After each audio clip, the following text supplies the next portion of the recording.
സങ്കീർത്തനങ്ങൾ അധ്യായം 29. കർത്താവിൻ്റെ ശക്തമായ സ്വരം. സ്വർഗവാസികളെ, കർത്താവിനെ സ്തുതിക്കുവിൻ.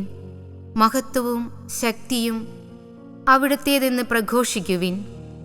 കർത്താവിൻ്റെ മഹത്വപൂർണമായ നാമത്തെ സ്തുതിക്കുവിൻ. വിശുദ്ധ വസ്ത്രങ്ങൾ അണിഞ്ഞ് അവിടുത്തെ ആരാധിക്കുവിൻ. കർത്താവിൻ്റെ സ്വരം ജലരാശിക്കുമീതെ മുഴങ്ങുന്നു.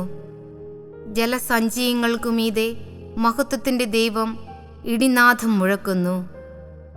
കർത്താവിൻ്റെ സ്വരം ശക്തി നിറഞ്ഞതാണ്. അവിടുത്തെ ശബ്ദം പ്രതാപമുറ്റതാണ്. കർത്താവിൻ്റെ സ്വരം ദേവദാരുക്കളെ തകർക്കുന്നു. കർത്താവ് ലെബനോനിലെ ദേവദാരുക്കളെ ഒടിച്ചു തകർക്കുന്നു. അവിടുന്ന് ലെബനോനെ കാളക്കുട്ടിയെപ്പോലെ തുള്ളിക്കുന്നു, സീറിയോനെ കാട്ടുപോത്തിനെ പോലെയും.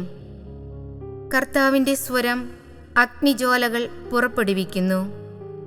കർത്താവിൻ്റെ സ്വരം മരുഭൂമിയെ വിറകൊള്ളിക്കുന്നു.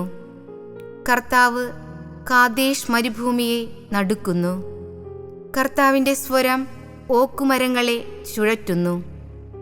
അത് വനങ്ങളെ വൃക്ഷരഹിതമാക്കുന്നു. അവിടുത്തെ ആലയത്തിൽ മഹത്വമെന്ന് എല്ലാവരും പ്രഘോഷിക്കുന്നു. കർത്താവ് ജലസഞ്ചയത്തിനുമേൽ സിംഹാസനസ്ഥനായിരിക്കുന്നു. അവിടുന്ന് എന്നേക്കും രാജാവായി സിംഹാസനത്തിൽ വാഴുന്നു.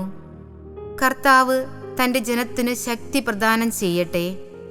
അവിടുന്ന് തൻ്റെ ജനത്തെ സമാധാനം നൽകി അനുഗ്രഹിക്കട്ടെ.